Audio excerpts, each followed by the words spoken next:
Assalamualaikum warahmatullahi wabarakatuh.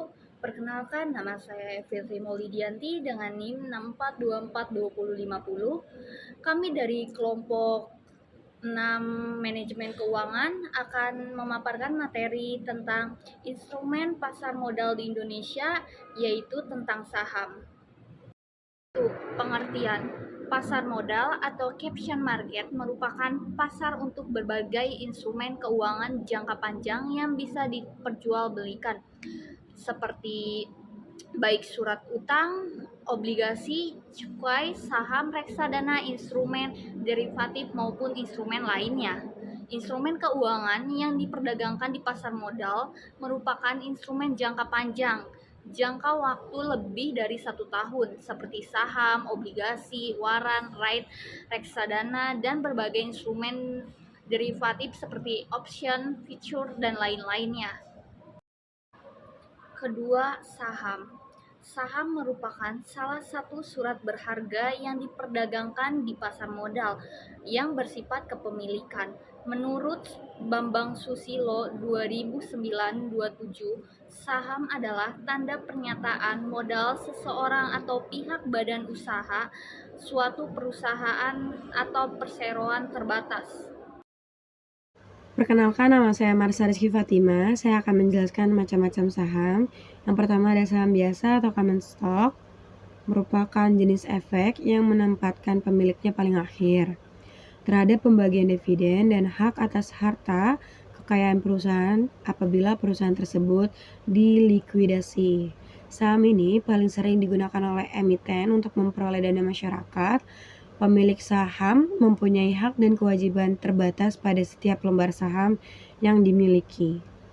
Yang kedua ada saham preferensi atau preferred stock, merupakan saham yang memiliki karakteristik gabungan antara obligasi dan saham biasa. Diberikan hak untuk mendapatkan dividen dan atau bagian kekayaan pada saat perusahaan dilikuidasi lebih dahulu dari saham biasa. Di samping itu mempunyai preferensi untuk mengajukan usul pencalonan direksi atau komisaris. Berikut ada karakteristik dari saham biasa atau common stock. Yang pertama, tidak memiliki hak istimewa. Yang kedua, klaim pada urutan terakhir atas aktiva perusahaan jika perusahaan dilikuidasi. Yang ketiga, memiliki hak suara proporsional pada pemilihan direksi, serta keputusan lain yang ditetapkan pada RUPS. Yang keempat, mendapatkan dividen jika perusahaan RUPS memperoleh keuntungan dan disetujui di dalam. Yang kelima, memiliki hak memesan efek terlebih dahulu. Yang keenam, sebelum efek tersebut ditawarkan kepada masyarakat jika perusahaan melakukan penjualan saham baru. Lalu ada karakteristik dari saham preferensi atau preferred stock. Yang pertama ada memiliki hak utama atas aktiva perusahaan. Yang kedua memiliki hak utama atas dividen. Yang ketiga pembayaran dividen dalam jumlah yang tetap. Yang keempat jangka waktu yang tidak terbatas. Yang kelima memiliki hak klaim lebih dahulu dibanding saham biasa jika perusahaan dilikuidasi. Yang keenam tidak memiliki hak suara dalam RUPS. Yang ketujuh saham preferen kumulatif. Yang kedelapan dapat dikonversikan menjadi saham biasa.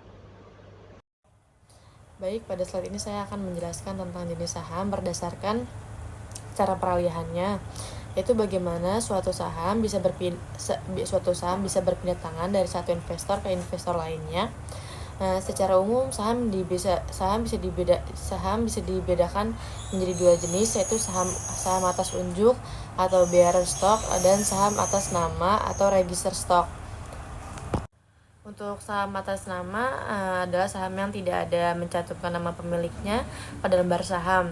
Jadi siapapun yang memegang fisik saham tersebut dianggap sebagai pemiliknya. Karena itu saham ini mudah diperdagangkan dan berpindah tangan tanpa perlunya prosedur administratif. Namun kelemahannya adalah sulit diawasi dan mudah dipalsukan, dan jika hilang sulit diganti karena tidak ada bukti nama pemiliknya. Untuk saham yang kedua ini saham register stock. Nah, berbeda dengan saham atas unjuk. Saham atas nama ini justru mencantumkan nama pemiliknya secara resmi pada lembar saham. Nah, jika pemilik ingin memindahkan saham ke orang lain, harus melalui prosedur terlebih dahulu, misalnya melapor atau dicatat di dalam daftar pemegang saham. Nah, kelebihan saham ini adalah saham ini jenisnya lebih aman, mudah diawasi, dan sulit dipalsukan. Tetapi kekurangannya prosedur peralihannya lebih panjang dan tidak sepraktis seperti saham atas unjuk. Di slide selanjutnya ada ciri-ciri saham ya. Nah, saham atas unjuk atau bearer stock di sini adalah satu, mudah diperdagangkan, tidak perlu daftar pemegang sahamnya. Pemegang saham anom atau tidak diketahui nama pemilik saham sehingga sulit untuk diawasi.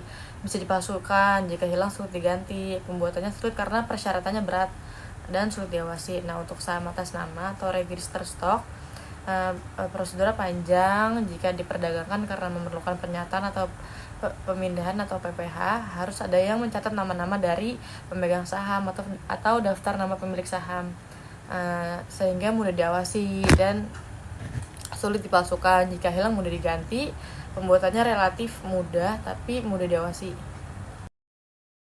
Baik, saya Muhammad Ilyas izin melanjutkan hasil presentasi dari kelompok 6. Dan di sini saya akan menjelaskan contoh kasus saham yang ada di Indonesia. Sebagai contoh pada PT Bank BBCA. Pada PT Bank BBCA merupakan salah satu perusahaan publik yang terdaftar di Bursa Efek Indonesia. Saham BBCA termasuk dalam kategori blue chip karena memiliki fundamental keuangan yang kuat dan pertumbuhan laba yang stabil. Selanjutnya, investor yang membeli saham BBCA beberapa tahun lalu memperoleh keuntungan signifikan dari kenaikan harga saham yang stabil serta dividen yang rutin dibagikan setiap tahunnya. Hal ini menunjukkan bahwa investasi saham pada perusahaan yang solid dapat memberikan hasil yang positif dalam jangka panjang. Nah, di sini ada keuntungan membeli saham. 1. Dividen. Dividen yaitu pembagian keuntungan yang diberikan perusahaan penerbit saham tersebut atau atas keuntungan yang dihasilkan perusahaan. Poin 2. Capital gain merupakan selisih antara harga beli dan harga jual terbentuk dengan adanya aktivitas perdagangan saham di pasar sekunder. Dan selanjutnya akan dijelaskan oleh teman saya. Sekian, terima kasih. Selanjutnya adalah resiko memiliki saham. Yang pertama, tidak mendapatkan dividen. Perusahaan akan membagikan dividen jika operasi perusahaan menghasilkan keuntungan. Dengan demikian, potensi keuntungan pemodal untuk mendapatkan dividen ditentukan oleh kinerja perusahaan tersebut. Yang kedua yaitu capital loss. Dalam aktivitas perdagangan saham, di mana pemodal harus menjual saham dengan harga jual lebih rendah dari harga beli. Hal ini dinamakan pemodal mengalami capital loss. Yang ketiga yaitu perusahaan bangkrut atau likuidasi. Jika suatu perusahaan bangkrut, hal ini akan berdampak secara langsung kepada saham perusahaan tersebut.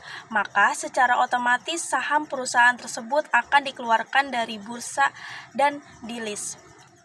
Yang keempat yaitu saham delist dari bursa atau delisting. Saham perusahaan yang dikeluarkan dari pencatatan bursa efek alias delist jika kinerja perusahaan buruk, misalnya dalam kurun waktu tertentu tidak pernah diperdagangkan, mengalami kerugian beberapa tahun, tetapi tetap dapat diperdagangkan di luar bursa dengan harga yang murah. Kesimpulannya yaitu instrumen pasar modal seperti saham, obligasi, dan reksadana merupakan saran investasi jangka panjang. Saham sebagai tanda kepemilikan perusahaan, memberi peluang dividen dan mencapai capital gain, namun juga beresiko capital loss dan kebangkrutan.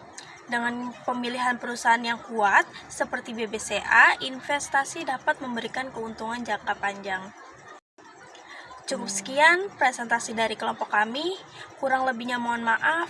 Wassalamualaikum warahmatullahi wabarakatuh.